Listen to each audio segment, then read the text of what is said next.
All our aircrafts were on ground for 12 weeks. So zero operations? Zero operations, wow. Zero, literally zero. And that was the starting point for me at Brussels Airlines. And I only had one task, just one, to safeguard the survival of the company. Okay. That was all we were focusing on. We haven't been enough profitable in the past. So using this momentum of restructuring as well to do things differently.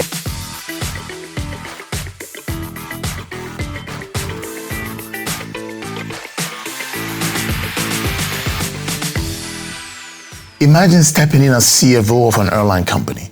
Just 3 months into the COVID crisis, all aircraft grounded, zero revenue, massive fixed costs, and one urgent question.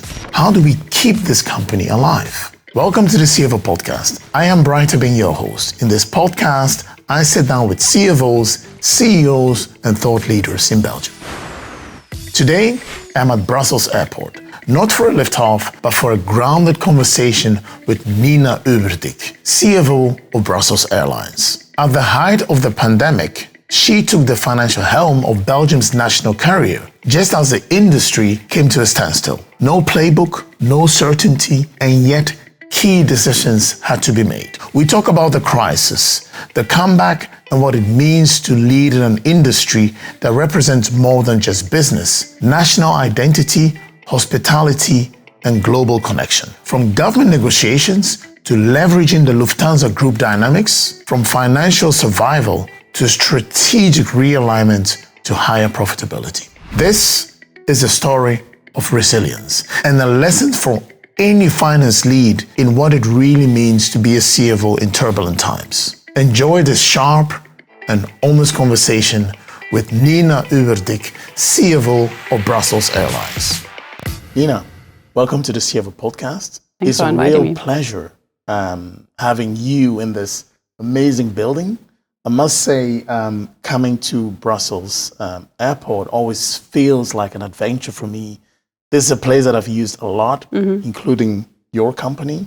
I wanted to have you on our podcast, and you know how persistent I was. Yes. Because leading Brussels Airlines and the story of you, it needs to be told because it shows so much resilience. But I always start with the same question, Nina. What's your story? Yeah, that's a good one, right? And many thanks for inviting me. It's really very nice and a pleasure to be here. Thank you. My story, yes.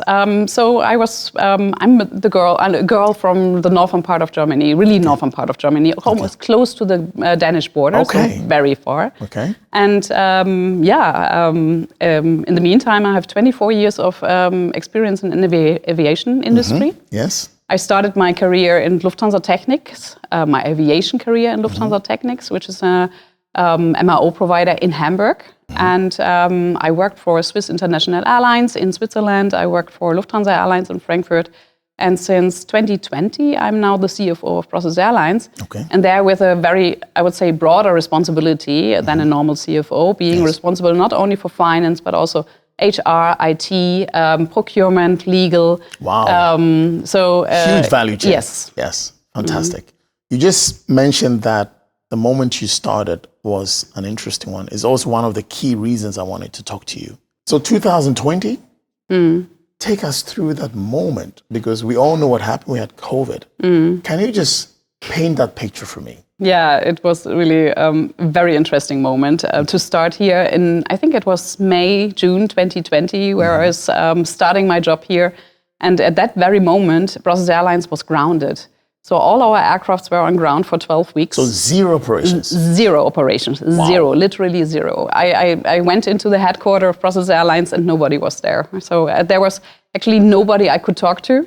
I went into an empty headquarters. It was really completely vanished. All the coffee cups were still standing there, but no people around. So it was really a very interesting moment. Okay. And that was the starting point for me at Brussels Airlines. And I was always committed also to do this. I could have also said, okay, no, not with me. So I'm maybe staying where I am. Yes. So because it was just coming up when I decided also to come here. But I was so committed also to help Brussels Airlines and to be a part of that story. Yeah. So painting us that picture, as a CFO, you typically step into a new role, loads of excitement, potentially a growth company, but you walked into a completely different story. Yeah. What were you looking at? Yeah. We only had one task, just one, which is survival of the company, to safeguard the survival of the company. That was all we were focusing on, nothing else. Yeah? So there was, I would say, hardly any day-to-day business. There was just the survival of the company. So, of course, we had to negotiate with the Belgian state, the state aid agreement. We had to overcome the period until we got help with measures, so to safeguard our cash position, really to be able to survive at all. And finally, as well, we had already an eye on restructuring, because we knew already before that we have to go to a restructuring. So that was a little bit the focus point, the only focus point we had at the beginning. Okay. Obviously, in that situation, you need to have a very clear view on what you're focusing on, which is cash. But maybe it might sound too simplistic for our viewers, even though they're CFOs. Can you make it a bit more colorful, I would say? Because cash, that's clear, but what was the signal that you were focusing on, and what was the noise that you had to block out? For that one, you have to look into what airlines are usually doing. So usually we are more or less planning half a year, 1 year ahead, where we want to fly to. We are putting our flights into our shelves, so to say, where the people can book and so on. And then usually we are flying just what we planned. Maybe sometimes there are some deviations. So, for example, if there's something happening somewhere in the world, like for the moment Israel. So there, of course, this is our not natural habit. So rather in planning in advance and then just operating on a reliable base. At that very moment in COVID, once we were able to restart operations again, we were looking into which countries are allowing Belgians, which countries Belgians are allowed to. So we had always this metrics on a daily basis, which countries are opening their borders, yes or no. We were looking then into our flights tomorrow. Do we want to operate, yes or no? That short term? Yes. Wow. We were always looking into tomorrow if we want to fly, yes or no.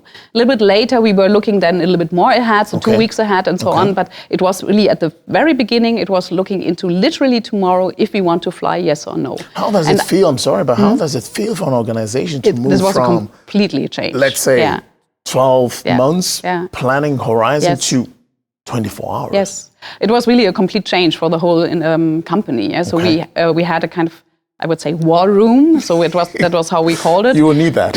Where we literally met every day with a couple of people who could make this decision. And then we were monitoring if we would burn money with this additional flight. So this was really our decision point. So is this money, is this flight, if we are operating, cash positive, yes or no? We were far from looking into profitability. We were just looking into would we burn more cash than we would earn otherwise. So that was the only focus point. So it was a complete change as well in collaboration and in the pace also we had in decision making than it is usually our business. Can I make it a bit personal? Because as a CFO, if you walk into this, obviously you jump into it, you are full on making it happen. But this is not a normal setting for CFO to run. How did it feel for you? It was, so professionally, it was, I would say, an amazing challenge and also amazing experience I was able to gain there. Because you have it that often, so you don't have it that often to negotiate a state aid, to safeguard a company, to look into cash, and at the same time as well also to try to restructure. So this was really a package which was professionally amazing. Of course, this also makes something with you because you have a burden as a manager. You have responsibility for all the people behind. More than 3,000 people were at that moment working for us and were looking on us. So this this personal burden was there, and of course also the responsibility I felt. Yeah. And this was a little bit the challenging moment there. Yeah, I can imagine. And we all had our challenges at that time with surviving in the COVID crisis, and really also to have connect with people and so on. So that was a little bit also my personal challenge. And how was your role together with the other members of the management team to bring everyone together to carry them along? Because you're not in a normal situation, and you need to make sure that they stay connected, even though they are not here. Yeah. How did you guys manage to pull that off? Yeah, because it was really, we are usually very remote. Yeah? So because our people should fly, they should not be in the office. So we usually don't see them that often. But at that moment, they were all sitting at home and they were reading information out of the press. So this we have to overcome, and we have to be in front. So we had a weekly webcast even, where we were very transparent, giving also the informations to our people and what state we are, where we are with our negotiations with the state aid. So are we close? What is even the cash situation? They were always asking, what is our cash situation? That granular. And there were also, because the questions were not filtered, so we let everything go and ventilate as well. Sometimes very challenging questions as well for us, because that was everybody had the fear of will we do it? Yeah, so can I still work for Brussels Airlines? Is the company surviving and so on? So that was always but I think to stay approachable, to be there, to stay human as well, and even saying that also we are in this together. We are also employees of this company. Of course. Yeah. And also our job is at risk, so that we also showed this transparently that we are just among all of you. And it's one team. We are one team. Can you take me back to the whole negotiation with the Belgian government? Because it was very, very important. Obviously, we will talk about Lufthansa Group. Yeah. How did it go for you as a CFO navigating those political lines, I would say? I was on the back office always for these negotiations. We had the right people at the table, and I think that was crucial, also to have the right people on the table. Yes. It was not easy always. So there were some points where we even said, okay, we have to look into what are our plan B options, what is still also, if we are not getting any state aid, what will be then a plan B for our company or whatever it is. So we had to look into all these options, but it was crucial to have the right people on the table. And our benefit at that moment was that we had Dieter Franks as the CEO of Brussels Airlines, who is currently our chairman of our board of directors, and he is Belgian. And he is a trusted member of the Lufthansa Group management. So he was somehow, for both sides, a kind of person of trust. So he was I would say, translator and the navigator between the two sides, really to find a way through these negotiations. But it was challenging. I can imagine. Brussels Airlines now fully owned by Lufthansa. Yes. Huge group. Yes. How does it feel to be part of that group? Obviously, you're coming from that group operating, I'll call it, as in a local entity. What does it bring? What are what is the dynamics for you as a CFO? We have several levels where we are collaborating very much together. So, and this also makes sense because everything which is, I would say, not customer facing, rather in the back end, where's the benefit of doing it standalone? Exactly. Hardly any. So we are collaborating in many instances, like, for example, sales. Our sales people in Lufthansa Group, they are selling all the airlines. It doesn't matter if they are selling Brussels Airlines or Swiss. So it's really, you have to sell connectivity, and that's what our colleagues are doing. So there we are collaborating very much. Or even in the app development, for example, in the IT development is in the back, it's one app, but the front end stays brand specific, which is also then the part where it makes sense also to be a little bit more ourselves. So I think as a customer, you want to fly with Brussels Airlines, and you want to feel the Belgitude, the Belgian, special Belgian way of hospitality on board. So there we are on our own, so to say. Okay. And in finance, for example, we have also a couple of things where we are very good working together. For example, fuel procurement. Okay. There we have a bigger leverage in Lufthansa Group than we would have in Brussels Airlines standalone, or hedging as well. So that are the functions where we are very much also collaborating. Leveraging the economies of scale, essentially. Yes. Okay. I would like to bring this conversation to your team. Obviously, I can imagine your team has grown or changed from the very beginning.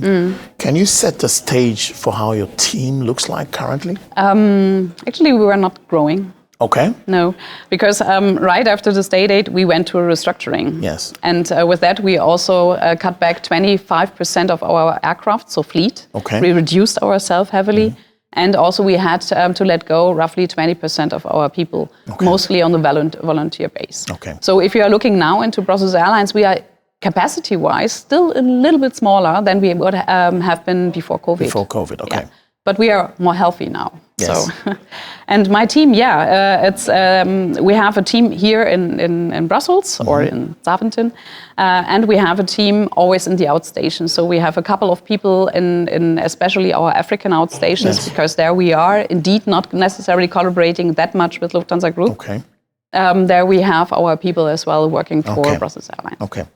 So air travel is back, thank God. And I just wanted to understand how you as a CFO, you saw the climb back, because at the very beginning of our conversation, we looked at the very beginning, how it was, and the resilience that you were able to show.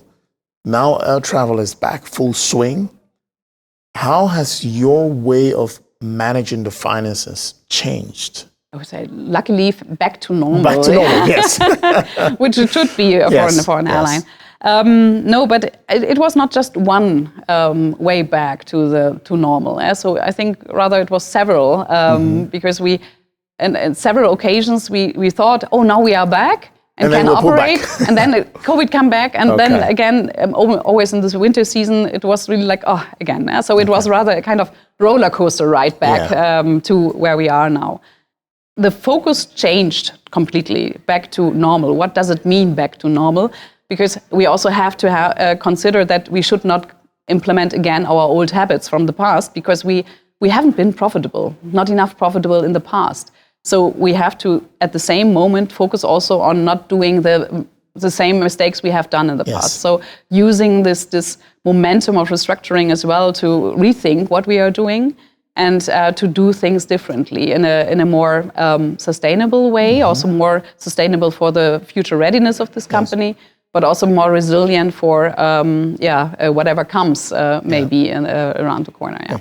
Were there any key changes that you were able to implement to boost the profitability from your CFO office that you were comfortable talking about? Yeah, so part of the restructuring was, for example, that we renegotiated our aircraft lease contracts. Okay. An aircraft lease, it's our asset, it's always a huge investment. And having these contracts is also a lot of cost burden, because you also have fixed costs. It's just fixed cost. You cannot say, I'm not flying, so I'm not paying the aircraft. You have to. That was also part of our issue where we were grounded, because all these costs kept running. Yes. Yeah.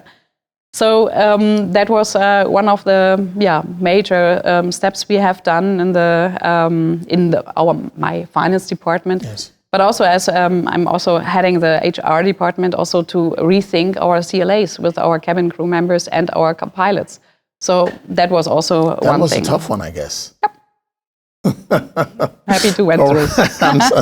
That's great. So let's look at today. You guys have gone through the whole process and making profit, if I'm not wrong, currently. Yes. What are the big projects that you and your team, also with the synergies you have with Lufthansa Group, are focusing on within finance? In finance, we have at the very moment a very big project for us, which is called finance transformation. And as it says already, it's a big transformation story. It's a IT transformation at the first hand, because we are also jumping towards SAP HANA. Finally. This is a big story for us, because we are the pilot for Lufthansa Group, meaning we are building one SAP for the whole group. Wow. And this one will be then the first, so Brussels Airlines will be the first mover into this new build SAP. Why did you choose to become a first mover in this? If I may so ask. first of all, we have really the issue that our system is really outdated. Okay. So we have the need. Yeah. Okay. But secondly, as well, because as Brussels Airlines is, just a very small copy of all the other airlines as well. Yes. So we have everything. We have a cargo belly, we have technical maintenance and so on. So we have everything what a big airline has as well. Okay. And to make it with us, you can use us as a blueprint. Exactly. As a standard already to fit out, I would say, the SAP building for us. Yes. And then the others can move in at the same, just bigger layout. Yeah. As you know, I'm an ex-finance professional, used to work a lot with SAP. I'm just wondering, an SAP for airlines, what does the architecture look like and how does it differ from other companies? Yeah, we are not a production company. Yeah, so this Clearly. is really Okay. if you are producing something, it might be much easier. Okay. Yeah, if you are also at the same moment, we are also B2C. Yeah, so it's also we are not specifically B2B. We are not a consultant. We are not producing. So we are a huge B2C company, Yeah. and the setup is a very special one. And at the same moment, we have so many destinations we are operating to, meaning as well we have to consider all the legal needs on Yes. each and every destinations we are flying to. So it's a very special one, and SAP has just a couple of not that long ago implemented a new airline standard. So it's just new that also SAP is facing now this challenge, and that's why we are now jumping to SAP HANA with this using this airline standard. So your implementation is going to be extremely important as a rollout for the rest of the group. Yes. Okay, huge. Any other things that you're working on in terms of new projects within finance?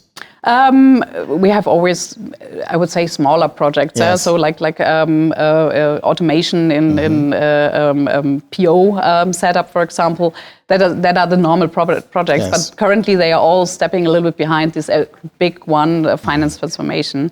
What we are also looking into in the course of finance transformations, of course, the organizational transformation. So one is the technical transformation, but you also can rethink then how you are doing things together in the group. I need to ask you about AI, obviously, with a lot of things happening technically.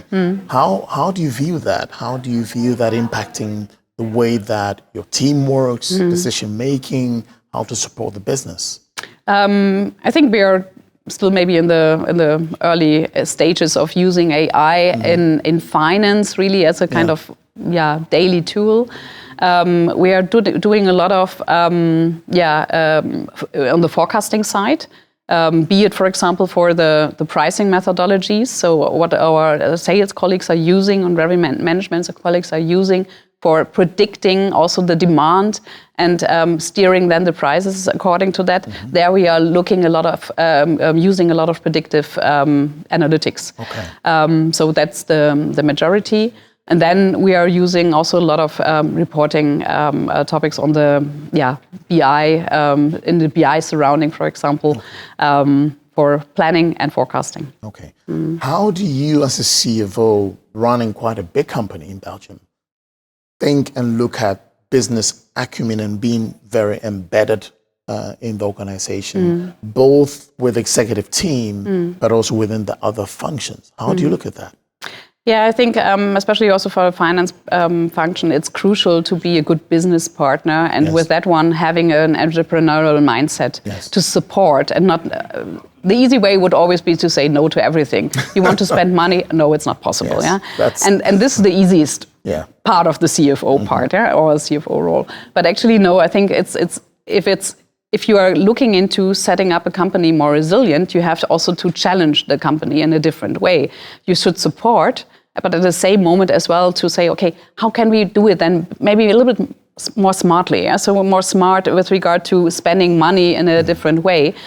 So also that we are not just having a kind of solution just now, like a plaster, so that we are also having then a better solution, which is giving us more resilience for the future.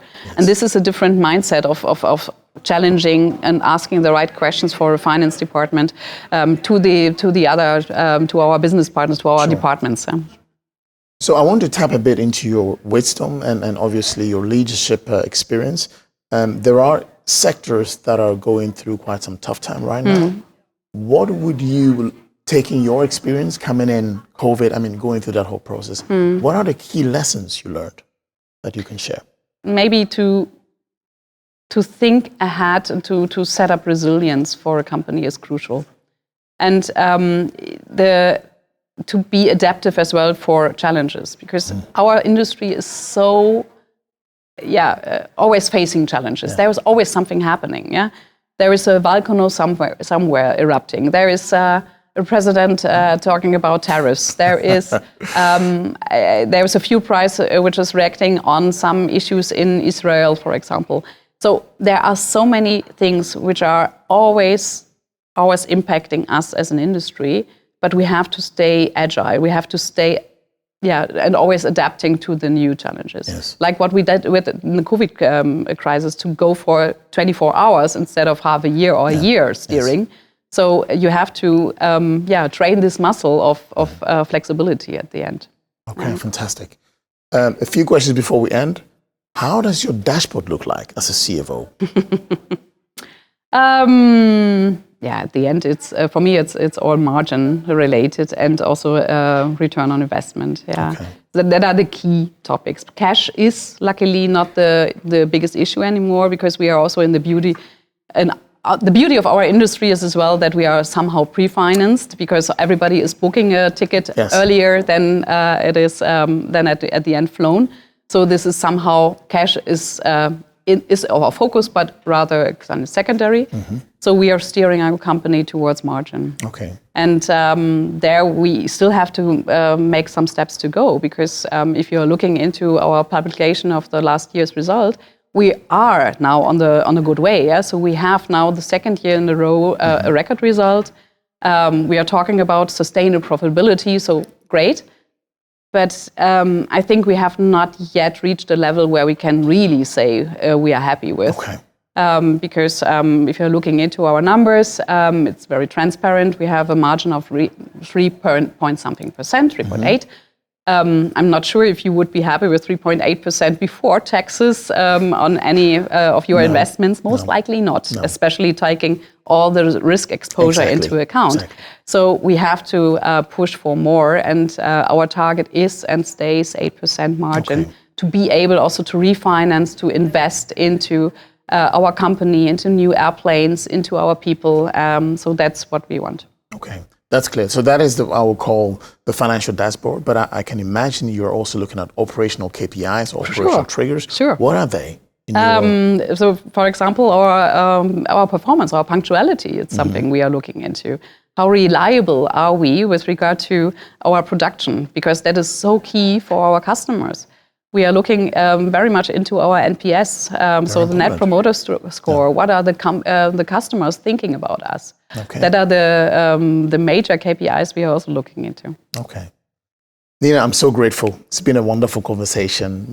Last question. What really excites you? What other passions do you have? How can it be different? Traveling, I would say. What a surprise! It's somehow it's close to my heart. And it's even also somehow part of my private life, because I'm living in Belgium, but I'm also living partly in Zurich and in Hamburg. So just this one is already then connecting the dots. And I'm really refueling myself with, for example, if I'm going for a hike on a mountaintop and seeing the nature, this is really beautiful. Any favorite destination you would like to explore? There are so many. Go to Switzerland, go to Italy. You don't have to go that far. It's always also very close, very beautiful. Fantastic. I'm so grateful. Thank you so much for the conversation. Thank you for tuning in to this episode of the CFO podcast. If you found it valuable, please subscribe, leave a 5-star review, and share it with your network. It's thanks to your support that more CFOs and finance leads discover these conversations. See you next time.